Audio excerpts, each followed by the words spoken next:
Hey guys, what's going on? It's DJ, my bro, Jamai. What's good? This is me and Amir's. Title Paul. Bringing you our Justice Clubhouse podcast, season 3, episode 22, I believe this one was. We're going to kick off the week with Supergirl.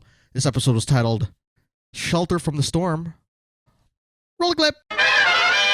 This week on Supergirl, James and Lena are attacked by Rain out aloft with the villain revealing her search for Ruby. With the threat of Blight eliminated, the Legion say goodbyes to Team Supergirl before heading back to the 31st century. Team Supergirl head to Lena's loft and learn about Rain's attack. Wynn goes back to the DEO to watch things, while Kara and John head to protect Patricia, and Alex goes to watch Ruby at the Luthor mansion. Kara and John arrive at Patricia's and tell her to come with them. She tells him that she wants to help them save Sam, and she owes it to her daughter. While waiting, John tells Kara that Miner's condition is worsening. Rain appears and easily defeats Kara and John. Patricia tries to reach out to Sam but is fatally stabbed by Rain. Kara manages to overpower her, but she and John are forced to leave to save Patricia. Patricia dies after asking Supergirl to promise to tell Sam and Ruby that she loves them. While on the way to the 31st century, Brainy tells Mon-El that Team Supergirl's chances on defeating Rain have dropped as she absorbed all the other world killers' powers. Imra tells Mon-El to go back to help them and figure things out with Kara. After being encouraged by James to tell Supergirl that she knows how to make kryptonite, Lena does. She and Supergirl have a falling out but decide to work together anyways. John and Kara get an idea on how to stop Rain from Iron. With John still healing from his injuries, Kara is surprised by Mon-El, who came back to help. The two save Alex and Ruby from Rain after the villain tracked them down. In an ensuing fight, Ruby finds out that Rain is her mom. Kara distracts Rain long enough for Mon-El to subdue her with kryptonite. They bring her back to Lena's lab where she gets working on a cure. Kara thanks Mon-El, who reveals she was staying for a while. Alex comforts Ruby as she is traumatized by what transpired. John thanks Myron for his help, but the latter suffers another episode. On the way to see Ruby, Kara and Lena talk. Kara's disappointed to find out that Lena has disdain for Supergirl. Now back to the Justice Clubhouse podcast.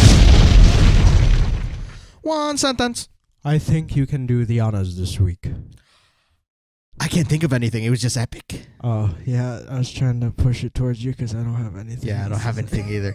But yeah, this episode is true Supergirl episode. Like, we finally got everybody coming together to stop Rain, who is absolutely super powered with 3 world killers abilities. It's insane. Like, she had the Talons, she has the Sonic Scream, she has basically what Brainy said is like her powers have tripled. Obviously that she got the abilities, but and when you pointed that out when we started watching, it's kind of weird that they didn't know. Yeah, or they didn't understand that she can portray those powers as well. Like, not just having them, like consumed, like she can use them. Did they not see her like with all the lights in the other episode? Yeah, I don't know. Because I could have sworn they're looking right at her when she was going, and she absorbed all their powers. Or did they leave right before? I think, no, they understood that she absorbed it. Yeah. But what kind of I don't understand is the fact that they didn't know that she could use it. Ah, okay. Yeah, see, that's... You gotta, like, be on point with, like you can't, like, just assume, oh, we could beat her. Like, it's funny, because basically at the beginning of this episode, after Lena and James are attacked by Rain, who's looking for Ruby, you have the Legion there, like, saying goodbye to Team Supergirl and stuff like that. You know, heart-to-heart between Imra and Kara and Mon-El, and a funny moment between Brainy and Wynn. And then you just see the Legion go back on their way to the 31st century, and Team Supergirl think that they are capable of stopping Rain, who is just super, super powered. And yeah, it was pretty insane to see, like, the journey to getting to Ruby, who was in the Luthor Manor. Yeah. And seeing, or the Luthor Mansion, sorry. Which looked cool. It's not like the iconic one that they had in Smallville. It would have been amazing if they did that. Yeah, but they kind of outdid it with the cloaking. That was insane. That was pretty cool. Even though I don't know how I would feel about, so it cloaks everything, you know, yeah, like just everything in its surrounding. That's insane. It was pretty badass, like when Alex pulled up to it and she's like, oh, that's pretty cool. And yeah, they couldn't have picked a perfect person or a more perfect person to protect Ruby. Even though Lena was like, see, that's the thing, like, she's being a Luthor. It's weird. She's like, she's gonna be safe. Just trust me. Like, they won't ever find her. It really is a pride thing. It really is, for sure. And we have to talk about Lena later because she absolutely did something that kind of nicked off some points from her character, for sure. Like, I know she has the ability and all the tools, resources to do something great, but sometimes you need help. Yeah, you know? and Kara's anger too was like, it was valid, but at the same time, like, they're both hiding things. But we'll get to that when we get to that. So basically John and Kara, I really like the part where they, while they're trying to protect Patricia from Rain, who is coming, we get to learn more about John and his Myron's conditioning worsening, and then they try to comfort each other. And Patricia, she actually grew this episode. Just in this episode alone, she's like, no, I want to face my daughter so that way I can give her the love that I never gave her when she was growing up. And I was like, that's, she's dead. She died. Yeah. Rain got, at first I thought she got demolished by Kara, who was hiding in a closet with like a giant blaster. Yeah, that was pretty funny. But then she recovered like 2 seconds after. For some reason, John didn't think to use his phasing like he did when he fought, what do you call that? What was her name? Pestilence? No, the other one. Purity. When he fought Purity, he used his phasing to not get hit by the sonar waves, but he did here. Yeah. And then his ear started bleeding, so he went down for the count. And then Kara, it was understandable. Rain's more powerful than her, but she put up a crazy fight.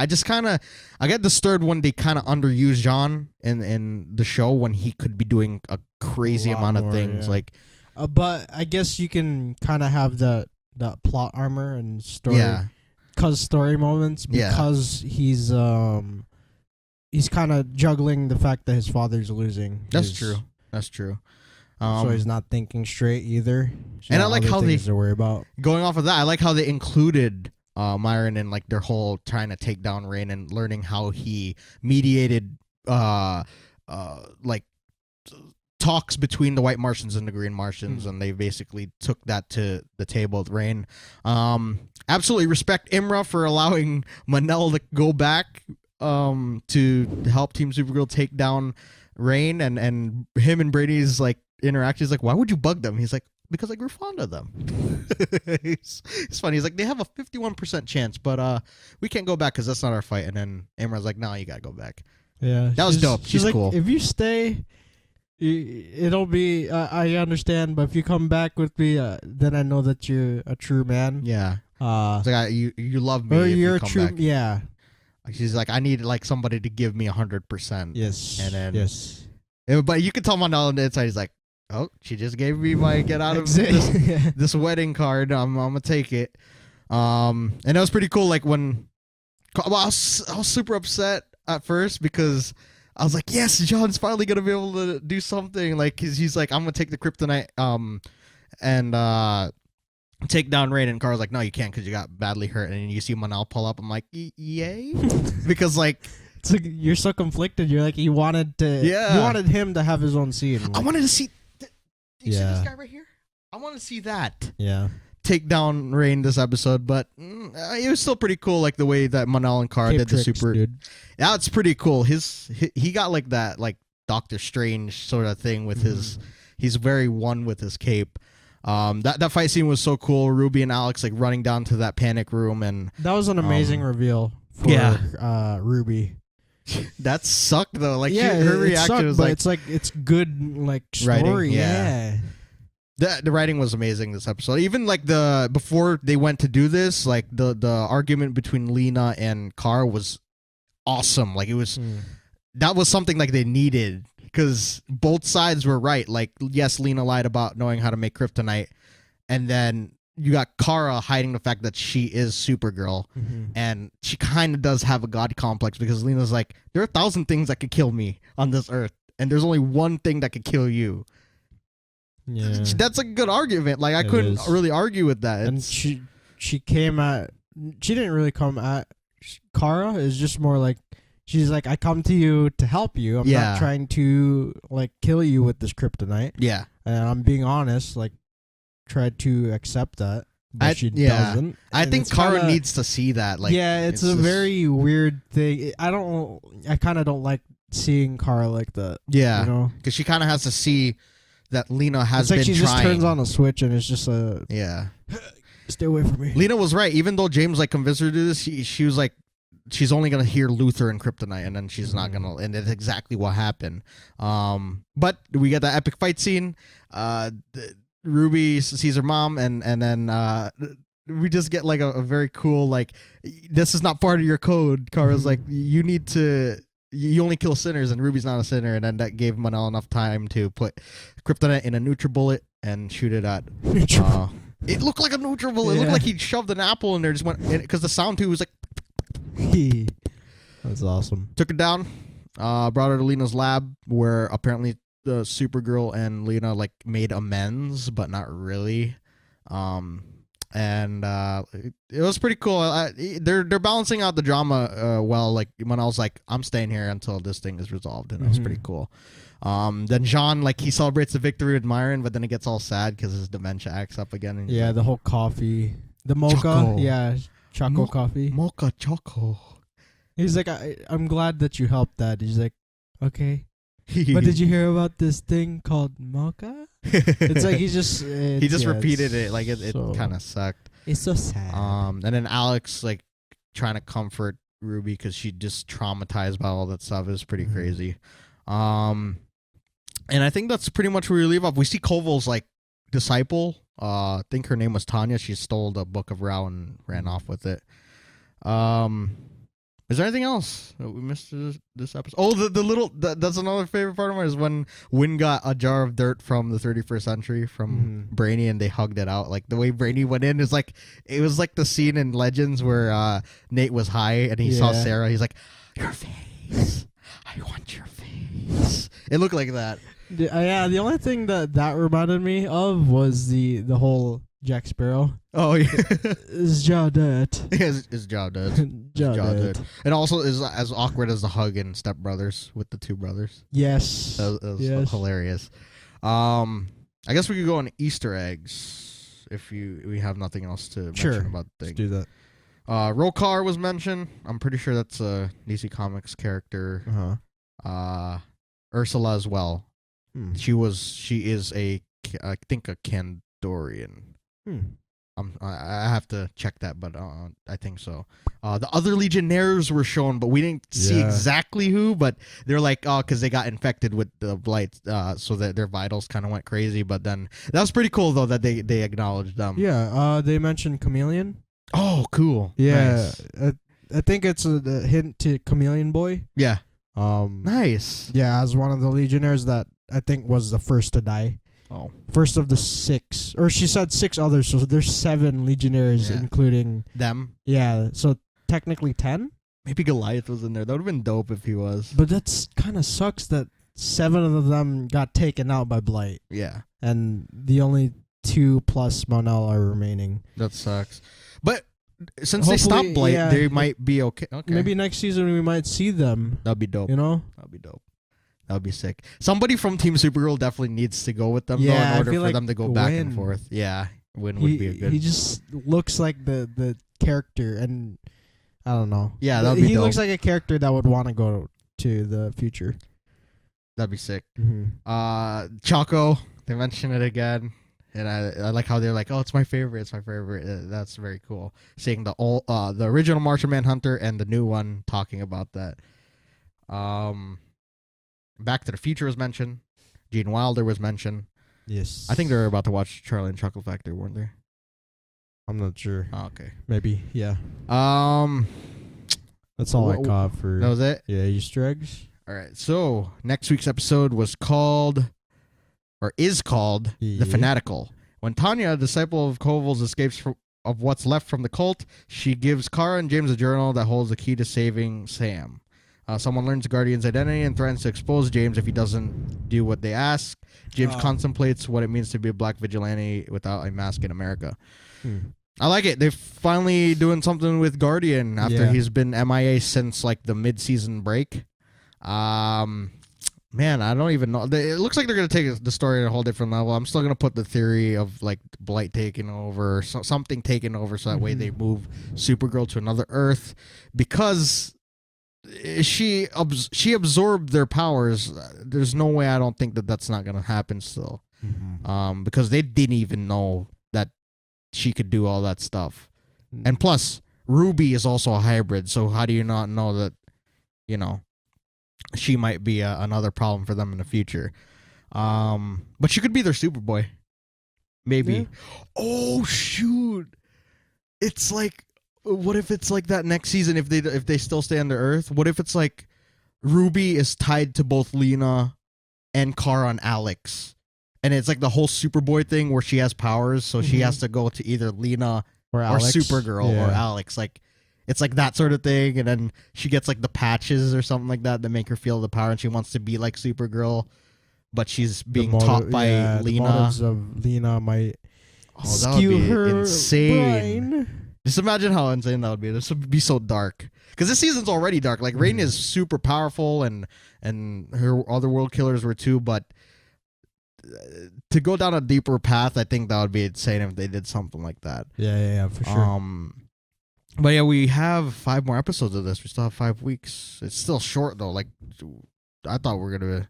So it'll just end by... mid-June. Yeah. Or... No, I think by the end of June. Yeah? Because this whole month and... Yeah, no, mid-June. You're right.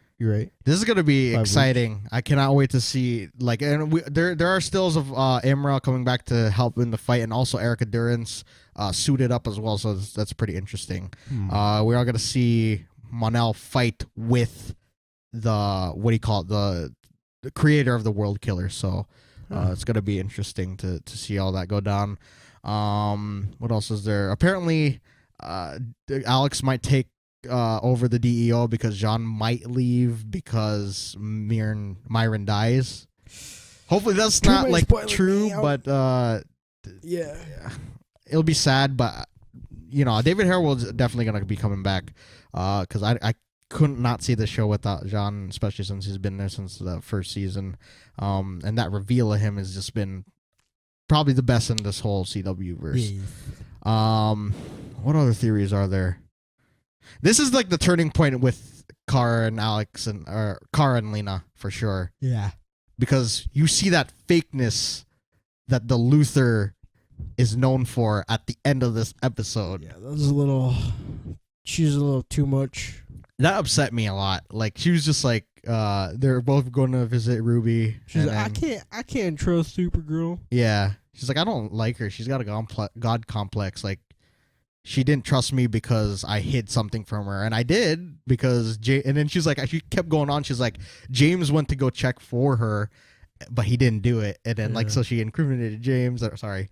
And it's just like one thing after the other. Yeah. It just piles on top, and Kara couldn't do anything but just like clutch on her glasses and just be like, oh, I'm gonna mess this girl up when she makes the wrong move. But yeah, this fantastic episode. As far as people dying, Imra might. I think she's gonna finally do something like, I mean, very noble. They could do something different where they don't have anyone die, because it's like a thing that happens every season. Just maybe, but that would be cool if she died. Yeah. Just because, like, I think like Brainy would go to the future and say we need to put up a statue, and then she's up there with Superman or something like that. But yeah, it was. I thought we were gonna see Superman at some point, but I guess not. And we are gonna see Argo City, so it'll be interesting to see how that happens. Anything else as far as theories go? Is Argo City in Krypton? Yeah, it's on one. Krypton? I think it's like one of like a couple of them. What if that's another announcement? What if they match Krypton in the DC2 universe? I could see it happening down the road. That would be so sick. It'd be dope, yeah. Because the writing on Krypton is really, really like. Honestly, for a business move, I feel like that would be crazy good. Because they can move it to CW, just do it. Not just that, they could just have more stories to write, and then it'll actually help like the rest of the CW verse, kind of like up their game, and also to help the rating of Krypton, which is not doing so hot on sci-fi. But yeah, it would be a really good move for them for sure. I guess that's pretty much it, right? Yeah. Right. So with that being said, you guys, we shall see you on The Flash. You broke the chair, dude. This week on The Flash, DeVoe breaks into Argus' facility called the Castle, holding Borman disguised as Diggle. Team Flash discovers something amiss at the facility, so Barry brings Diggle in to check on the castle. They realize what DeVoe did and make a plan to stop him. Caitlin and Cisco warn Barry that the dampeners are powerful, so Barry plans to use their power source to launch him into the pocket dimension. Caitlin and Cisco propose that they bring him along so that they can save the surviving agents. Barry trains him in moving with him into Flash time, but both sessions end up being failures. Harry helps Iris track down Marlize while Joe and Cecile get ready for their baby. Cecile's powers continue to grow, which Caitlin explains is the reason for her weird behavior. Caitlin and Cisco tell Barry that they want to continue on with the mission, but he doesn't want to lose them like Ralph. They tell him that they're willing to risk their lives to help him stop DeVoe. They get an alert of Borman going nuclear as DeVoe plans to use uses energy to launch a satellite. Harry and Iris track Marlies to England, so Barry gives them a pocket breach to get there. Barry, Cisco, and Caitlin arrive at the castle as DeVoe prepares to leave with Borman. Barry brings them into Flashlight and powers up using the dampener's energy source. Caitlin and Cisco are able to save the agents, then make it to safety while Barry goes after DeVoe. Barry destroys one of the satellites and exchanges words with DeVoe before the latter escape. In England, Iris and Harry convince Marlies to help them stop DeVoe. DeVoe infiltrates Star Labs and uses Gideon and Star Labs satellite to carry out the Enlightenment. Barry, Caitlin, and Cisco are powerless to stop him. Now back to the Justice Clubhouse podcast. Alright, so getting this episode of The Flash, which was titled Think Fast. One sentence. This was like the greatest one shot. That was for a villain? For a DC comic TV show, they haven't done many one shots. That was insane. I will say this was the ultimate, penultimate episode. This is what we needed. I saw a lot of people last week. They were complaining about it on not just YouTube, on Stardust and stuff like that. Mm-hmm. And like we'd like to clear that up. We're just overly optimistic when it comes to reviewing these things. So we're like the balance. You know, that people complain about it. That way the show fixes itself. We're kind of like the hype man that kind of keep the train going as far as like keep pushing the show. Yeah. But we definitely did see the problems with it. But yeah, if everyone else are issues, we will address it. Yeah, and for sure. The thing is, we like to think of ways to, I guess, criticize it in a very constructive way. Yeah. I took that so extreme, That whole sentence was I should have just said we like to give constructive criticism when it needs to happen. But sometimes I overlook the criticism and I kind of just go for like the positives a lot of times. I kind of just don't mention them. Overall, it's a superhero show, live action. Yeah. And a lot goes into it. We're probably not ever going to see this after this generation. Yeah, for sure. And the thing is, the best way to fix this sort of thing with the fillers and whatnot is just to shorten the seasons. But that's really on the network to do, because Black Lightning proved that 13 episodes is perfect amount of story to tell, whereas The Flash, it's like 10 episodes of filler and then 13 of main. So why not just stick to the main story? But getting into this episode, it was fantastic. Just seeing DeVoe absolutely obliterate the castle, which Diggle called it, and him using Diggle's face was great. I didn't even notice it. Jeremy kept telling me that's DeVoe. I'm like, where? Oh, yeah, that guy? And I was like, yeah. He's like, him. I'm like, oh yeah, the doctor. He's like, no, Diggle. I'm like, what do you mean? And I just listened in. Jeremy's just like, listen to how he's talking. I'm like, oh, okay. Modern music, it's so tasteless. Yeah, and then he just proceeds to just to like the tune in his own head. Just he was using all his powers to just mangle these dudes and stop them from like going at him, and then just like. It was an insane scene, that entrance to basically take Borman's powers of his nuclear abilities to power the satellites to launch into space. Yeah. And I love how Barry did it again. Team Flash figured out that there's something wrong at the castle. Barry rushes to grab Diggle, who proceeds to puke everywhere. Always that should just be that running joke for him. That's amazing. It's like, I hate you. And then he's like, oh, yeah, I think DeVoe did use my identity to break into the castle. And then they're like, oh, no, we got to figure out a plan. Basically, the plan was Caitlin and Cisco wanted to go along with Barry to save the surviving agents, while Barry used the power from the dampeners, right, to propel him into the pocket dimension to go after DeVoe, which is a good plan, honestly. I did understand Barry's conflict with wanting to bring... or not wanting to bring the two along because he already lost a lot, and like he said, every time he trains somebody like Jay Garrick, Hunter Zolomon, it always blows up his face having Ralph along, and then he apparently died when he got absorbed by DeVoe. It's a lot, it goes into like that's the kind of Barry we've been trying to see this season. Like, he's not a Debbie Downer, but he just didn't want to risk anybody else. Yeah. That's the hero. The perfect way to explain why he's acting like that. Yeah. I like that. I like that he was conflicted in not bringing his friends. But Cisco was like, I don't know why it took him that long, but I guess arguments kind of do bring out stuff like that. Yeah. You can't. He's like, you can't. we're not letting you risk your life just to keep us safe. Like, let us risk our lives because it's our choice, so that we can help you save, because you don't need to go out alone. Yeah. And I think that's perfect. You know, they have powers. Caitlin's more than capable. Bring them in. But the first 2 sessions of them training in Flash time were hilarious. First time, Cisco's legs locked up, and the way he walked away is like I hurt myself. That's why we're just like laughing out loud. Super relatable. Yeah, exactly. And then the second time, Caitlin remembered. That second time wasn't as funny, because it's like, it brought back trauma. And memories. Fragment. And it kind of pulled her out of focus, but she didn't want to tell him what it was, and it had something to do with her father. Yeah. Which Dr. Finkel, she called it. You know, she's like, you guys got some issues, but I know how to solve them. Yeah. I guess we could explain that little scene she had there. Yeah, so basically the fragmented memory was... Killer Frost was still with her. Yeah, as a child, she was already part of her even before the particle accelerator even happened. Yeah.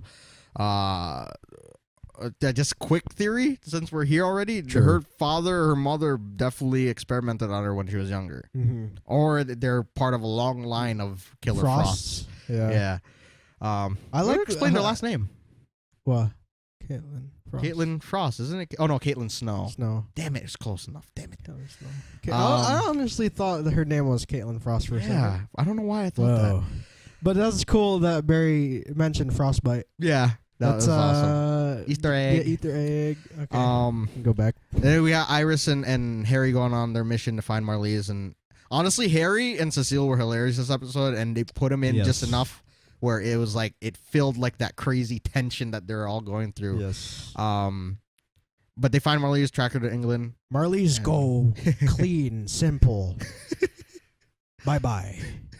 She's here. If you fit in my shoes, I'll fit in her shoes. I felt so bad for Harry. Like, he's turning into HR very slowly.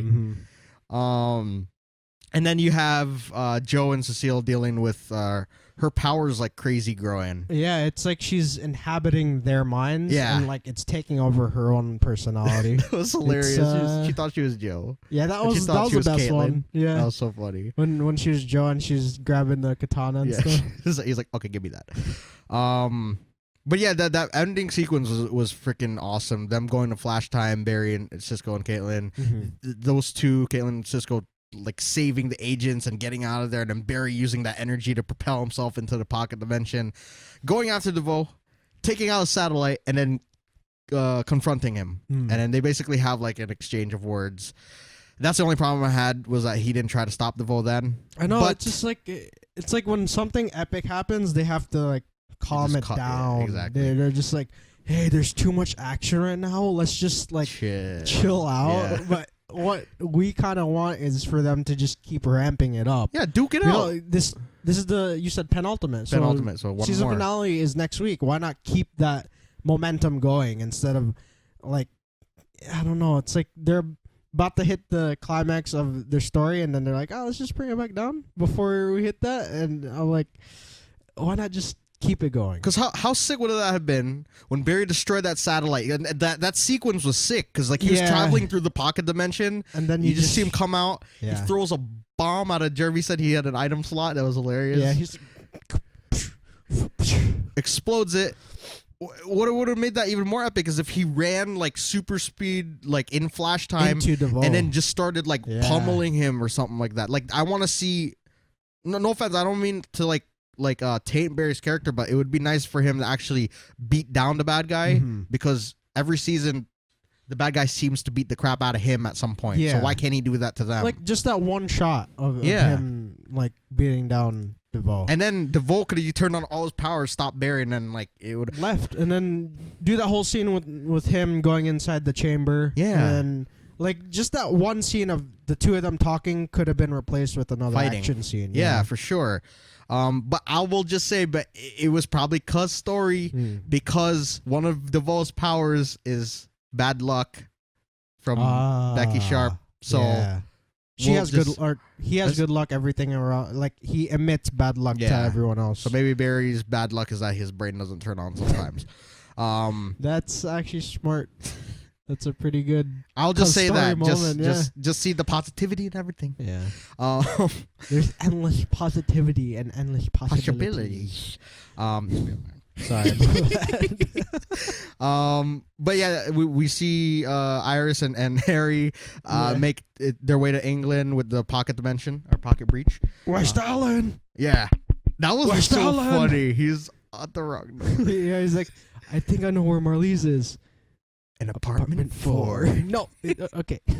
And then they convince her to help them. Yeah. And then in the meantime, Cisco, Caitlin, and Barry are powerless to stop DeVoe, who hijacked Star Labs, hijacked Gideon, and then replaced the satellite that Barry blew up. He should have blown up all those satellites, honestly, if he was really trying to do kind of sucks that they just gave, I gave them just one. Honestly, if Barry ran fast enough, he could have jumped up and like this is just into an idea. The other two? Yeah, he could have, because I've seen how many were there? 3 or 4? Like there's like 4 or 5 of them. Oh. He could have used his momentum from each, or at least like his speed to bump one into the other. So I don't know. There's just all sorts of ways of using his powers to take those down. I'm pretty sure if he charges up enough, he could have shot like electrical blasts at it with his powers. But yeah. Sorry, I yawned to the side. it's okay.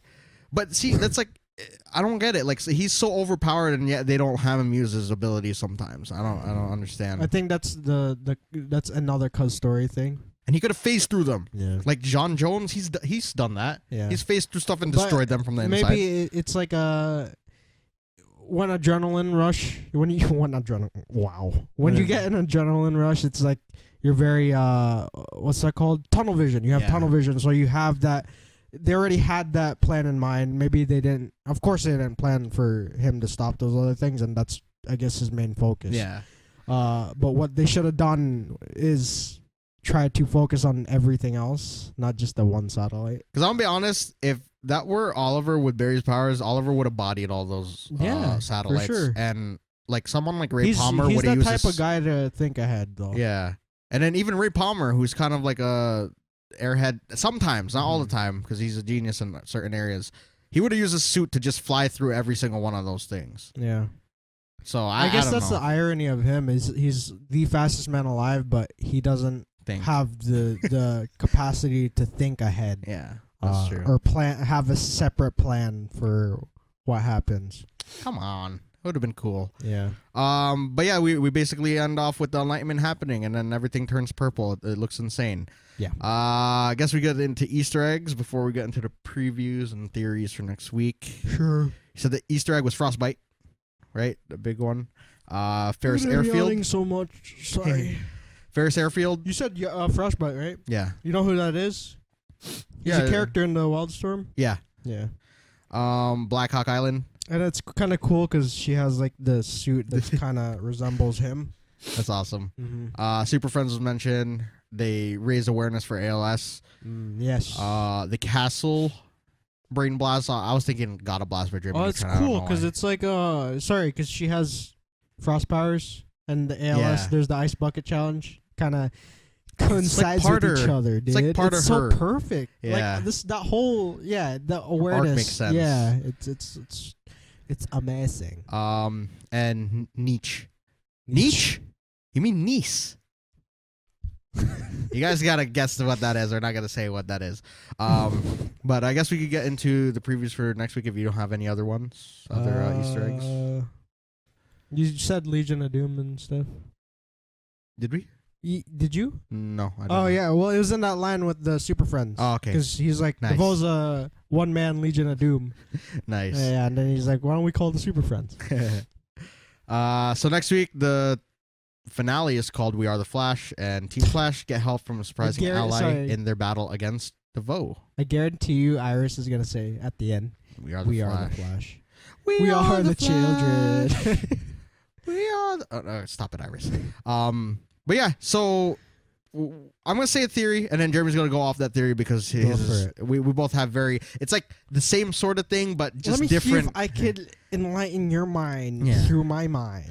So basically, I still think that girl, the mystery girl, is Iris and Barry's daughter. Now, Jeremy brought up a good point, though, as to who her name is and her background is, but I'm saying that he's her daughter because of her speed auras match Barry and Iris's, but he's going to go off of that. But the thing is, the main thing... Oh, sorry. And she's this show's version of Impulse. Yeah. There you go. And that's most likely true. But what made me think of this is when Joe's like, oh, we need Wally to be here for his sister. Mm-hmm. And that's when it kind of clicked where I was like, oh, shoot. Maybe that girl that we've seen, the jittery girl, she is Cecile's daughter. And it's technically like Iris's sister and stuff. Yeah. And in the comics, there is a character called Irey West, Irey. They nicknamed her that because she is Iris West II. Okay. And she basically has the same powers as every speedster, and kind of has the same storyline as Impulse. Bart. Yeah, Bart. If we don't hear her say is crashing mode, I'm gonna be so mad. Everything that you've explained or theorized about her is most likely gonna happen. It's but just the main her thing is name and who she is. Yeah, who she is most likely the daughter of Cecile, not the daughter of Iris. Oh, and then they could do the Daniel West storyline with her instead. Yeah, where like she's sure. Why not? She's jealous of Iris. Yeah, because that one scene where she was like delivering the gifts. Looked at her weird. Yeah, she looked at Iris for a second, and she's like, "Oh wait, I gotta go." You know? Oh, okay. That scene itself could mean multiple things. Yeah, it could mean that she's jealous, or it could mean that it's like, it's my mama. Yeah, no, and she told me not to come back and save everybody. Or maybe she's like, oh, she's the person I'm named after. Yeah. Meaning, maybe she dies or something. Iris dies, and she's like, it's like, wow, I actually get to see her alive, like the person who I'm named after. And no, that would suck. That would be awesome, though. I like that. That's pretty insane. Because there's also other storylines, like looking way forward, is that she comes back to life, Iris. Yeah, in the future. Yeah, like future, like centuries later or something like that. In the 31st century. Yeah, but Barry will still be alive. Yeah. Right? So, I mean, they could do that. It's going to suck for her character, but it'll open up new storylines. Yeah. And also... another quick theory too is just maybe Accelerated Man might be the brother. I'm just putting that out there. West? Yeah, it could be. Yeah, because he has the same light aura as Iris. So I didn't even explain that. The Irey West has a twin brother named Jai West, and they're actually the kids of Wally. Ah. Yeah, I didn't. They'll change it here. Yeah, they'll change it here to Cecile's and Joe's kids. What if this dude? So what if he's the antagonist of the next season? Like he's kind of like the Godspeed of this show. There's just so much to think about, but there's twins? a lot. The twins? Yeah, because dude, that's crazy, man. That's a whole new. They're hoping a whole new can of worms, dude. Whoever she is, we're gonna find out next week what her identity is. But we're almost for sure she's gonna be the show's version of Impulse. Yeah. In the comics it says that she takes after. She takes after. Yes, exactly. She took it up there. She takes after the name of Impulse because of Bart. I guess other theories too is that Caitlin and the team will try to figure out what her origins of Killer Frost are going into next season. Maybe her mom knows. Yeah, for sure. It's like we're from a lot. It's kind of like the siren or the Banshees, right? But like maybe it's like for Killer Frost. Yeah. What else? She never really said why she doesn't hang out with her mom, right? Because she hates her mom. What's the reason? Because the mom pulled away after. Well, they're okay now, but the mom pulled away after the father died. Just got lost in her work. Yeah. And then I don't know what else to go moving forward. Well, apparently, the next bad guy might be Cicada or maybe Godspeed. It could be, but yeah, next week it's gonna be awesome. Whatever happens next week, it's gonna create the villain for the next season for sure. Mm-hmm. But what if the Enlightenment just happens within Central City, like they contain it, and it creates like that speed force storm. Yeah, and it creates Godspeed. Yeah, that'd be insane. It would be awesome. That's even a perfect way to do that. Yeah, it would be even more awesome. Cicada. Is if they they could create all both of them, because Barry is becoming OP. They should put in 2 very powerful villains. Sure. Yeah. Why not? Like Cicada will be like the Entry boss. villain? No, he'll be the boss, and then Godspeed will be his killer. Sort of deal. Maybe he'll be like a father and son tandem or whatever. But yeah, isn't there like a Cobalt Blue theory that's been tossed around? We were talking about that since the first season. Hopefully, maybe they can have Rick Cosmic back. Haven't other people been talking about that? I have no idea. I haven't heard anything about well. that. But yeah, that was our theory first. So I know, dude. It's almost at like 30,000 views, but no one cares about it anymore. But yeah, what would be even crazier is if they end the season on a cliffhanger and they don't defeat DeVoe. Because I don't want to. After seeing what DeVoe did here, I don't want to see like him go just yet. What if he works with Grodd to like kind of? I like it. Create or to go forth with the Enlightenment, you know? And then he makes a team. Yeah, the Legion, the new Legion of Doom, or the Light. The Light. Oh, that'd be so sick. He does look like a character that would be the leader of the Light. Yeah, and then he could instead also get Sandal Bavage. Yeah, you know? And then they could next season they call in the Reach. Yeah, because if you think about it, he's got the what do you call it, powers to mind control. Yeah, you know, it's a perfect team. He's formidable. Yeah, but we don't want to see him to go yet. But I mean, like with Grodd. Yeah, that'd be insane. Is there anything else as far as theories go? No? All right, so with that being said, you guys, we shall see you on Krypton.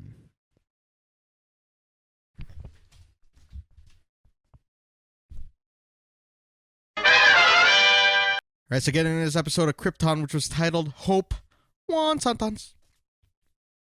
I do believe in magic. I do believe in magic. It's fairies. Fairies, damn it. Close magic. enough. Which one is it? I think the live action said magic. It is but magic. Then in the, what do you call it? It is. I do believe in fairies. I do. Yeah. Yeah. The live action said fairies, or I don't know. I'm so confused. And this is mine. Pew, pew, everybody gonna die. Pew, pew, everybody gonna die. You know who that is? I'm trying not to. It's a dude that kept spanking his own butt. Kevin Hart? Yeah. Dude, that Mountain Dew, this is not a sponsored segment, but he's just like, you got this. You got this. He's smacking his own butt. You got this. I'll never see anything more awkward than Kevin Hart spanking himself on sci-fi. But yeah, this episode was really good. Penultimate. So far, everything on DCTV has been super solid as far as the second to last episodes have gone. Mm-hmm. We have one more. I can't believe it. We made it through 10 episodes of Krypton. And this show surprised the freak out of us. Yeah, for sure. Like this is through and through. There's no show. There was no fillers at all in this season. Like it was continuous story. I think that's how DCTV or CW's shows should be. Yeah, that's how it should be. Like, you know, get a firm grasp of what their story is and then lay it out within less episodes. Yeah. So they could just cut to the chase. Because I understand having the 23 because, you know, more people, more sponsors, more everything like that. But if you really want a lot of people to view your stuff. That's another thing. It's like traditional. Yeah. That's how, like, I think they're contracted. It's like a drama season. Yeah, it's how it's contracted. I understand that, but to make the most of it, I think they'll get more viewers for sure. Yeah, more return if they do something like that. Just shorter. It's like, especially nowadays, like, no offense, but kids' attention spans are a lot shorter. So if they have it to less episodes, it's gonna make. Yeah, what were you I was about to say like. At least 13 episodes. Yeah. I mean, I'm sorry, at the most 13 episodes. No, at the most would be like 15, 16. Yeah, like okay, Legends. Yeah, Legends was like perfect. Yeah. That's like a perfect amount of episodes. I think 10 is a great yeah, 10 is good if you know how to write the storyline. Yeah, for sure. But man, the way that they did this episode for Krypton, basically everyone gears up for a war against Brainiac, who he just looks nasty now as a voice of Rao. He's just like, yeah, dude, he's got like chunks of like his body. It's just nasty. But he's OP as fudge still because he's still got his TK lift at everybody, making them kill each other. I know, and he's still absorbing bodies. Yeah. So basically, catching bods. Seg and Nyssa lead a battalion of soldiers from both the Black Zero and the Sagittari. And die. Yeah, Brainiac literally makes them turn on each other in like a second. He's like, I'm not doing it. You just see a guy's head. We're gonna get. Oh, we already got demonetized. You're just like, I can't feel my fingers. Yeah, he's like, I'm not doing it. Not me. I can't. And then they're just like. It was done in like 2 seconds. I saw a dude. He shot someone, and then he got shot himself, but he got back up, and then they both shot each other. It's like that was a mess. This dude really knows. He can alter your brainwaves, just everything. That's scary. Like right now, he's messing with my brain, dude. My brain's about to explode. And then you got Segel, who's just like the sole survivor of that entire firefight, which lasted about 2 seconds. Yeah. And then you have the whole the Zods. They're all messed up too, because I think honestly, Lyta. That was the wrong move, yo. And it turns out that the general actually not just the wrong move. Those are multiple offenses. The entire episode was bad decisions by Lyta. So basically, we find out that Seg is General Zod's father. Yeah. Or at least has the same bloodline. And he tried to get get Doomsday, but Seg and Jaina, of all people, already moved Doomsday, so that, and the people that are supposed to protect them, I forgot what they're called. They're called the cryo people or something like that. Ice people. Yeah, the ice people protected him, and then for some reason, Jaina and Zod had a fight to the death, and then Lyta chose to shoot her mother, and left her to die while they went to go find. It was just a mess on Lyta. She made absolutely all the wrong decisions. Everyone knows, even Jaina, who is super hardcore for the loyalty for the Sagittarius and stuff like that. She knew that there's something off about Zod, that he wants to take over the people. Yeah, but I think it's that mother instinct in her, kind of just, I don't know why she made that choice, but that was just stupid. That was stupid, yo. She's like, that is my son. That's my son. That's my boy. But still, I wouldn't do that to the one who raised you. Yeah, especially since she told you. She could have just said stop, or she could have interfered another way instead of picking up a gun and shooting your mom. You freaking left a 5-inch hole in her, and then you said freaking 10 freaking. I sound like Lobo after he got punched by Superman. Frickin'. Oh yeah, yeah, we got sent miles away. Yeah. But yeah, it was I just didn't understand Lyta's motives, and they used to say that in comics. They said fuggin'. Yeah. Frickin'. Remember he said that Fuggin. Yeah. Man, nowadays it's all and then you got this weird rated R. This weird love triangle between Lyta, Seg, and Nyssa. Nyssa likes Seg, and Seg likes her, but he loves Lyta. I don't know if I should touch you. Yeah, it was weird. Yeah. It's so odd. Yeah, I like them both for him, but he's gonna have to choose one, and obviously he chooses Lyta. Because that's his son. Yeah. And Adam Strange was not present this episode. That's neither a little was odd, though. Chem. It's just a little odd that Zod is the son of Seg. L. Yeah. Okay. Yeah. Yeah, and it's cool though that he has the bloodlines and stuff, and he could access. That makes him dangerous. Yeah, he could access anything. Yeah, and it was kind of sad because Chem had to step out this episode because of Ona, and he was in Kryptonopolis apparently, and then Adam Strange, we still have to figure out what's going on with him because he got sent somewhere else.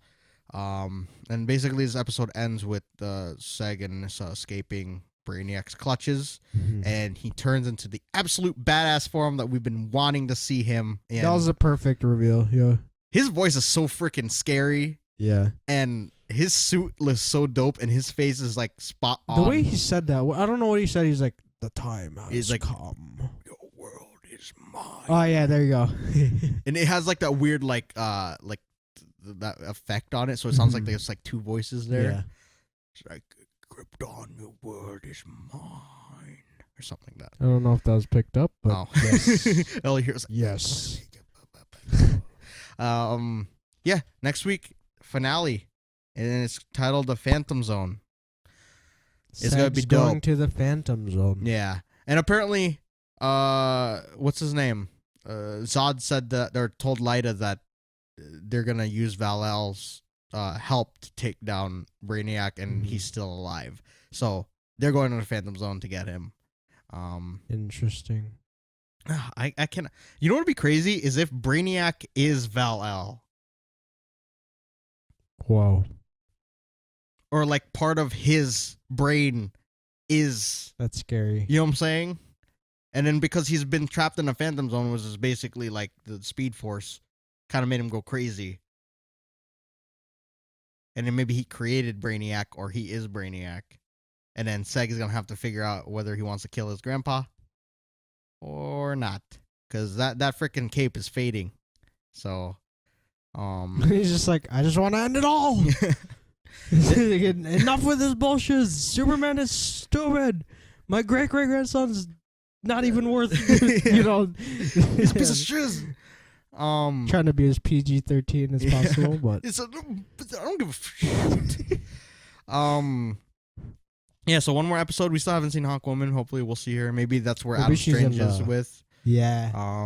And she's probably like, what did you just do? Yeah. And he's like, save the world. And she hits him with the mace, and then it's over for him. Man, I don't even know what to expect next week. It's the finale. This could go into another season, and I hope it does, because this show is really good. They could definitely go on for like 3 or 4 more for sure. We just need to get more people to watch it. It's a fantastic show. Is there any other theories moving forward that you have for these characters now? I don't know what's gonna happen. Like the scene that where Seg was like looking at the cape. Yeah. You even said it last. Yeah, it's like starting to fade. Like that sucks, man. It's close. It's very close. What? Yeah, I can't wait to see what they do next week. Maybe they'll leave us on a cliffhanger. But if there's a cliffhanger, they definitely need to have a season 2, because I'm gonna be pissed. Yeah. If they leave it unresolved.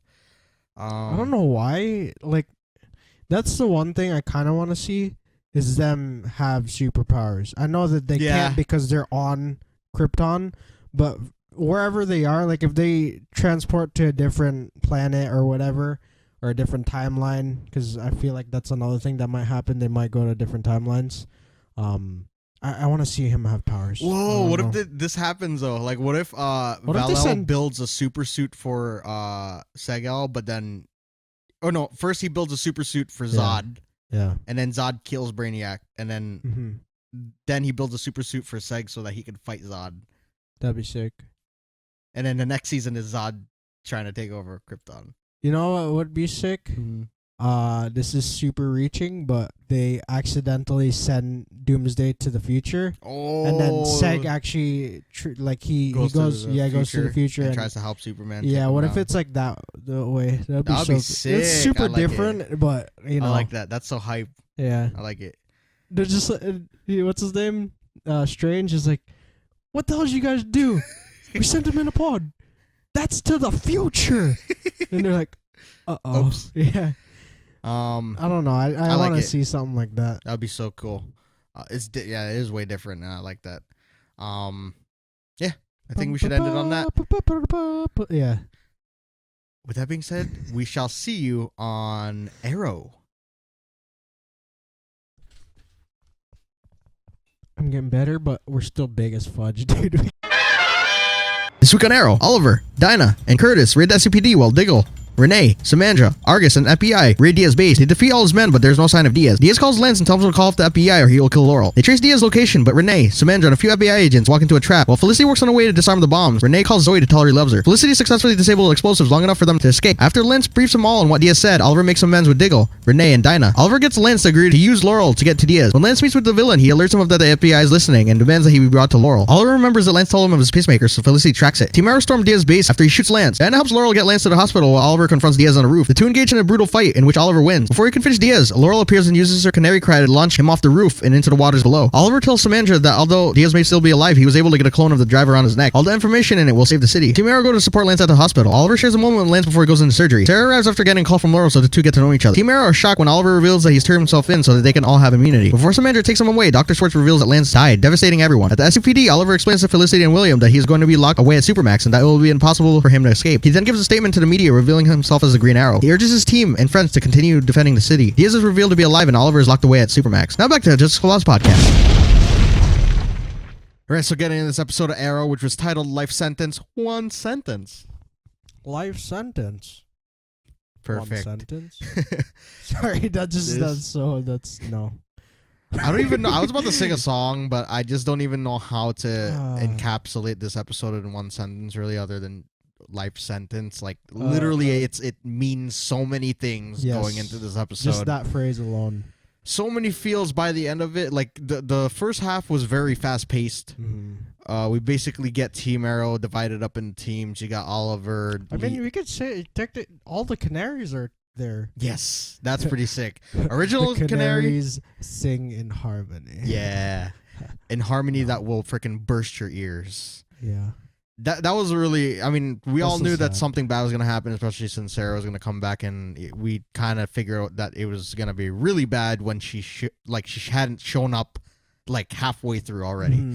So basically the episode starts off with Oliver leading Dinah, Curtis, and some FBI agents into SCPD. They take down Diaz's men. Yeah.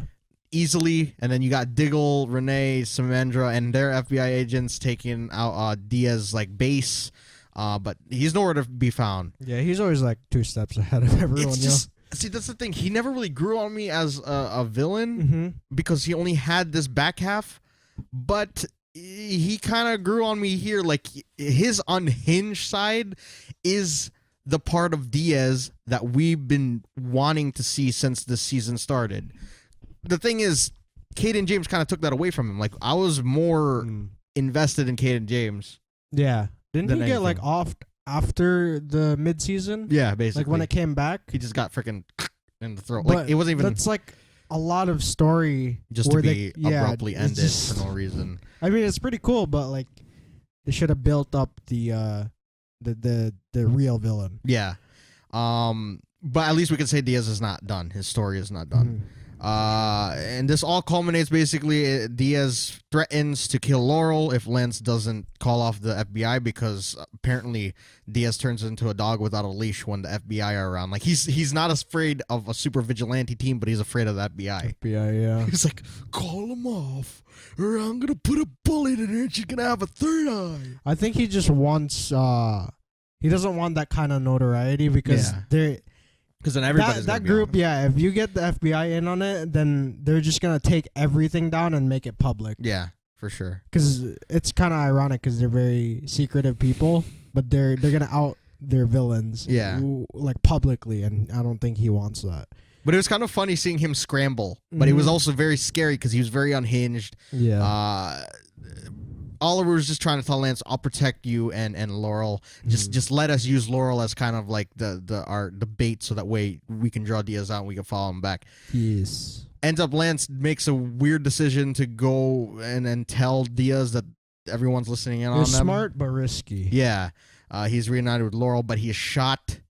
But Team Arrow find them anyways. But before that, we finally see Oliver kind of like throughout the episode. He makes amends with Diggle. He makes amends with Renee. He makes amends with Dinah. And those are all like very powerful moments, especially since they've all been on such bad terms. I kind of found it weird that he didn't say anything to Curtis. I feel like Curtis wasn't as mad as... I think Curtis he understands the situation. Okay. He's just like, I don't... And he wasn't really like... He's kind of torn throughout the season. Like, he did side with the rest of the outsiders, but he still had his respect for Oliver. That's true. That's true. So maybe he didn't have a really big argument between the two. Yeah, and he did let him lead him, so I guess it makes sense. Yeah. And then like throughout the episode, you kind of see Oliver doing things that like it's like this is his last go sort of thing. So you kind of knew where it was going, and we just want to say right here, this is Mark 4 440 or something like that. We'll just say that. We said Supermax before. 440. This is the end of the podcast. Yeah. No, I was just saying like 440 for me. for us? For this 4 minutes specific into into this. the Arrow podcast. Okay. We said it ever since the season started that they're going to do Supermax at some point. Or actually next season. Yeah. And there he is. This is why we should go back to daily, and we'll see you guys on our website because YouTube demonetized us. Yeah. YouTube we're going to update you guys on that side of things, but oh, man, it's getting heated, bro. I can't believe we made it all the way to this. We are at the finale of Arrow, and man, it is just the way everything went down. It was very fast paced, but at the same time, it slowed it down for parts that that really needed it to be slowed down for. Yeah. So basically, we got the big ass brawl. Dinah helps Laurel get Lance to safety so that way he can, heal from his gunshot wound. And Oliver takes on Diaz himself. Yeah. The only thing I didn't understand about that fight is we've seen Diaz take on people, and he's like stumbled like someone like Diggle before, but like when he wasn't paying attention. Yeah.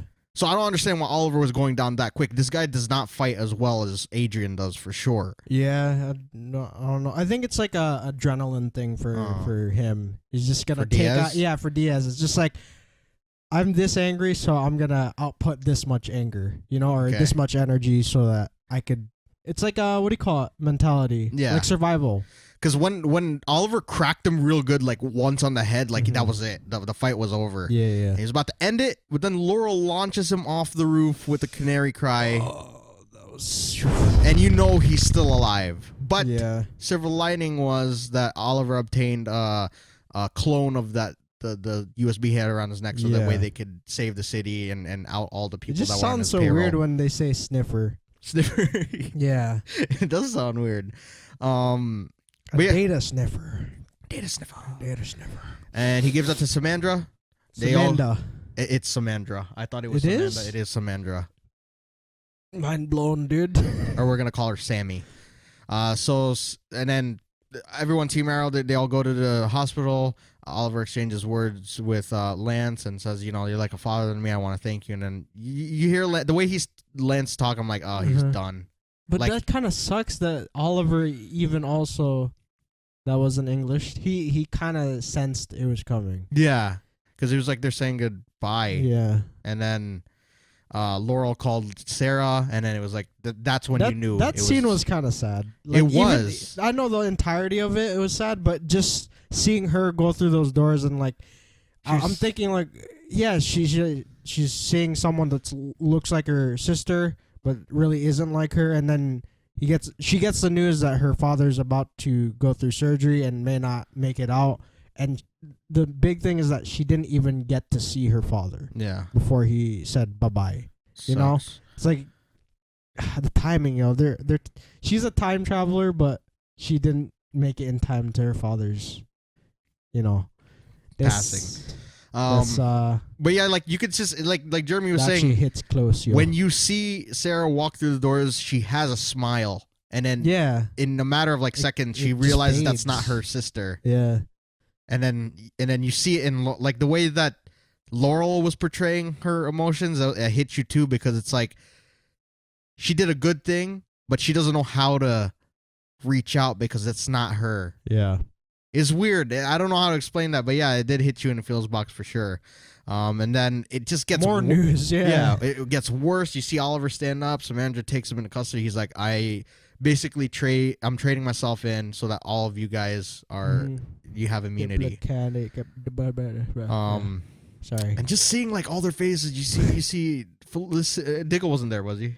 He was at Argus. I think he was there. Oh, he was there? Yeah. So you see Diggle, you see Felicity, you see Renee, you see Dinah, you see Curtis. They all just break down, and then all of a sudden the Schwartz comes in and Sarah's confused as fudge. She's like, what is going on? And then Schwartz is like, Lance passed away because he couldn't handle it. And then it's just devastating blow. Everyone's just like, what's going on? And then Oliver's just like, I was just hoping Samandra's going to say, you know what, I'll give you like a day. Yeah. But she was like, this doesn't change anything. I'm like, you were so cool up until that point.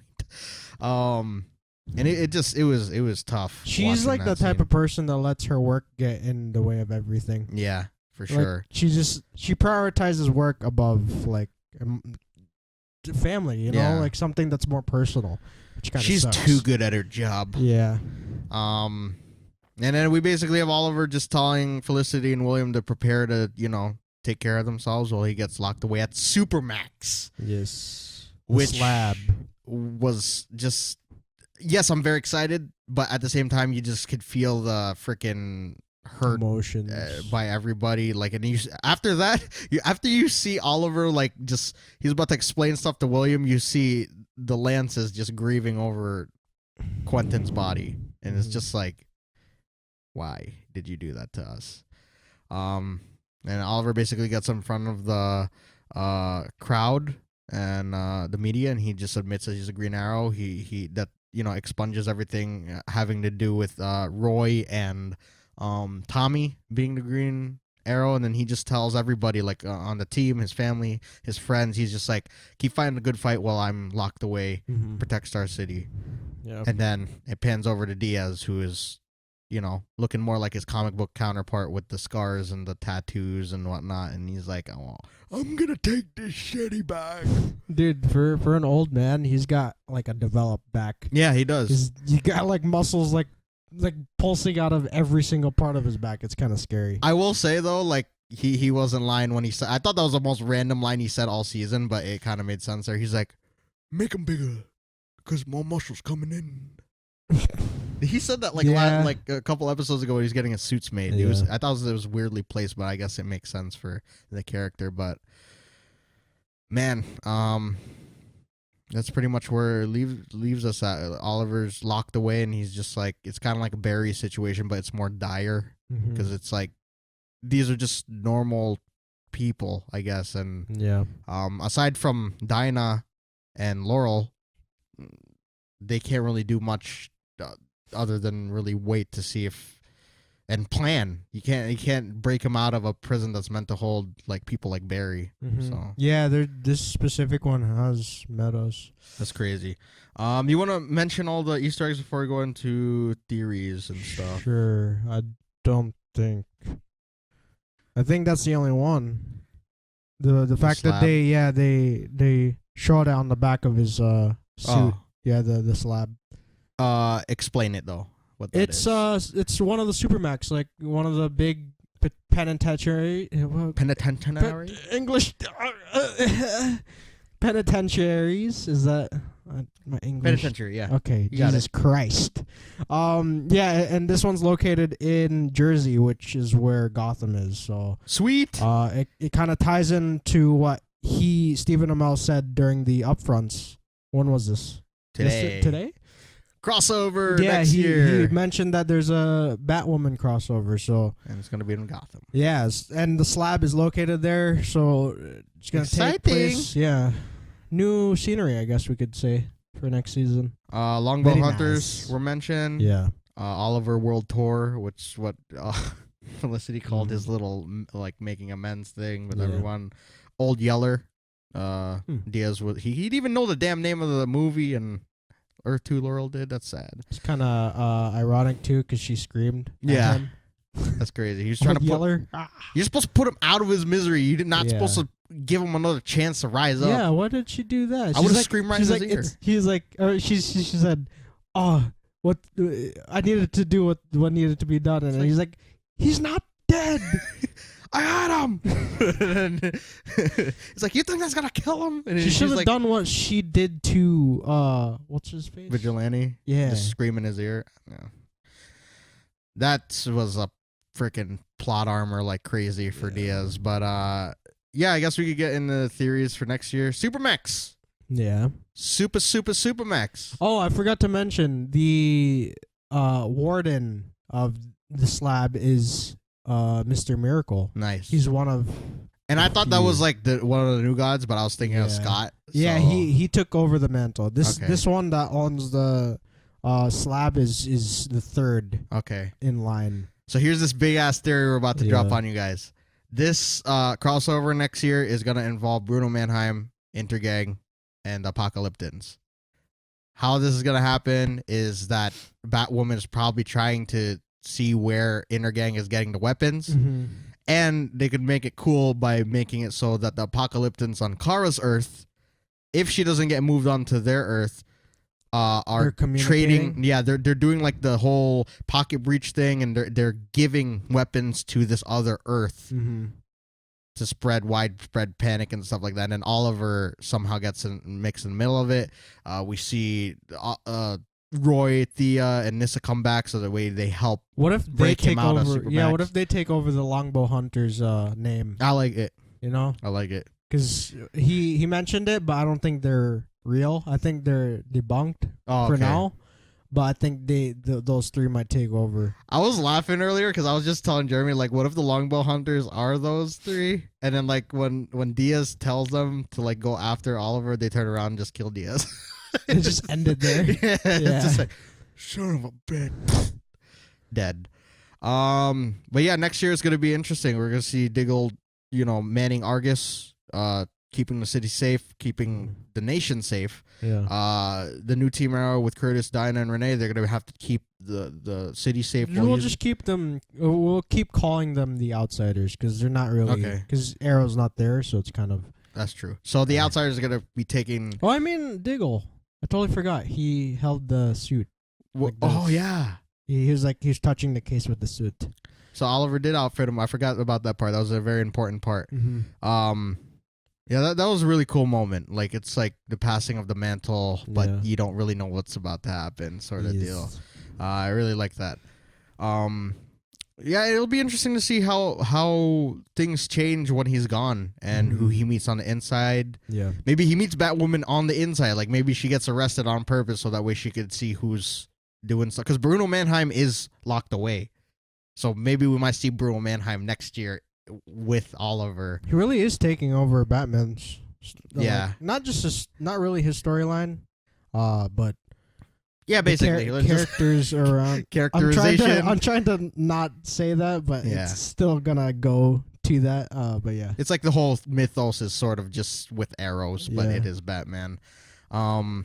But yeah, that'll be a epic crossover, and everything's gonna shift next year. So, Supergirl's gonna be on Sundays, and hopefully that's what starts off the week because that'll be perfect because we're already scrambled throughout this week doing these podcasts. Well, you said they explained the crossover is gonna start with Supergirl. Yeah. So I think that's just how Sundays are the beginning of DCTV week. Yeah. So Supergirl Sunday, Arrow and Legends on Monday, and then Flash and Black Lightning on Tuesdays. So that just Sunday, Monday, Tuesday. That's perfect for what's gonna happen next year. But yeah, it's a shift, but I think it's a great one for sure.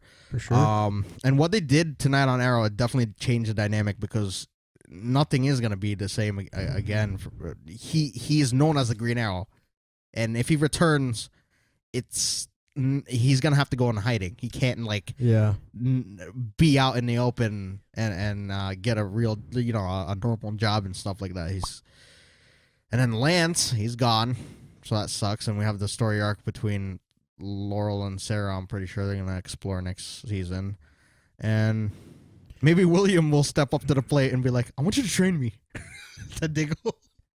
Oh, it's like the opposite. It's like Oliver did that with his son Diggle Jr. Yeah, and then here it'll be like that, and then Oliver will be like, "What imitation boy?" He's like, he's a really good archer. So Oliver. He's Connor Hawk. Yeah, he basically is the new one. And maybe he loses his arm, and then he gets a robotic arm, and then he has to take the virus, and then I'm just going all over the place. But yeah, that would be sick. I just cannot wait to see how Roy, Thea, and Nyssa come back. That's gonna be awesome, and how they're gonna use the pit. Like how that plays into the next season. Huh. I feel like Diaz will be like the first half and then somebody else is going to emerge during the next half. Yeah. I don't think he's going to last the whole season next year. It's probably going to be 8 really crazy solid episodes and then the real villain that Oliver's been facing. That's going to be crazy. Is there anything else? As far as theories go. What if yeah. Sorry, I'm like trying to bridge the gap. I'm like reaching right now. It's okay. Reaching. What if Lazarus Pit? What if those Lazarus Pits are the last 2 in existence, not just on that Earth but in that universe? So what if that's what they're after too? Like they're trading guns for longevity. Ooh. Like eternal life. I like it. For you mean the like apocalyptons? Yeah, I like it. That'd be sick. Yeah, I'm really reaching. Or it's like they're gonna, or you can just like they can just make a separate story for that. But I'm just trying to make it like fit all together. I'll go off of that. We'll say that the apocalyptons are trying to destroy those things so that way no one can fight them. That's better too, because aren't they technically eternal? Yeah. So maybe they're trying to destroy those so that no humans can fight back. Yeah. Smart. Something like that. Smart. Anything else? Let's ask Spirit what he thought about this episode. Yeah, I think he's still in hiding, dude. Spirit. Spirit. Burrs, where are you? He's in hibernation. You love this show, so you got to say something about it. I can't. I don't know. Oh my god, it's so good. You see it? Fire! Okay, the next episode, man, like it can't get here soon enough. Whoa. It really can't. Like we'll be waiting mad months, dude, for that. 5 months. But yeah, this was such a good season of Arrow. Like it started off really great, and it kind of fell a bit. I think towards the mid-season, with the introduction of Ricardo, because he kind of hid behind everything. Exactly, up until then. Even until like this episode was the only time I felt like he was a real villain? Crazy villain. Because Adrian, like he I don't think no one could top him or Slade, honestly. And even for him, like he kind of revealed himself after the mid-season, but that build up it's super intense each episode until the end. And honestly, he had the most terrifying like score behind like Prometheus. He was like it was like freaking like like Insidious sounding. Should have done that for him. Yeah. I guess we can get to the hashtag for this episode. Sure. Or actually, before I do that, final thoughts. This is amazing. Amazing finale, yes. All these other shows better follow suit. This moved really up good. in terms of CW or DCTV. Yeah, they needed this for sure. Yeah, dude, it's so late, man. My brain doesn't function after 11. All right, so the hashtag for this episode, I got it written down this time. Okay, so I'm going to go straight for it. It's so small, I can't even read that. All right, so hashtag Super Valor Martian, Flash Frost Vibe, Brainyville Supermax. Boom! That way, you guys got it all. Boom roasted. Boom roasted. You don't understand it. Boom roasted. Man, I don't even know what else to say, but one last thing. Toby is the Scranton Strangler. Yes, that's where Oliver's going to next. He's going to stop the Scranton Strangler within the Supermax prison. He's a Toby is in Supermax because he was caught because he is the Scranton Strangler. You are the silent killer. You'll see. Dude, all the little hints, yo. Dude, it all fits. God, he's such a lingerer. They should bring The Office back. I'm gonna kill him. And for those who don't know, Scranton is in PA, and that's a state away from Jersey. So it's all connected. With that being said, you guys, be sure to leave a like down below if you enjoyed, and go leave your comments of your theories of what's to come, and your comments of all these shows this week, especially the finale of Arrow. And let us know what you guys think of all of our theories, especially this one, the whole Supermax thing and the crossover and whatnot. Oh, me? Yeah. It's me? It's you. I thought you were trying to finish up what you're saying. No, okay. You can check out our Instagram and our Stardust. It's down below in the description. It is the Justice Clubhouse for our Instagram. We post our speedros on Superhero Sundays. I can't speak, dude. And we post these videos on Superhero Saturdays, at least for now. Yes, these podcasts, yes. And our Stardust, we have them every night, technically. Weeknight, where we review or react to the episode. Sorry, I'm out of it, yo. Actually, to be honest, this might be our last one because after next week's, we're definitely putting up Supergirls like the day after because that's gonna be alone. So, yeah. Yes. You're talking about the podcast or Stardust? The podcast. Yeah. But if you guys want to see our faces or more of my brother's face, we got Stardust and If you guys want to be featured at the beginning of these videos, tag us at Justice Clubhouse. That is Justice Club HAUS, and we'll be sure to feature you guys on these videos. And with that being said, you guys, we shall see you in the next one.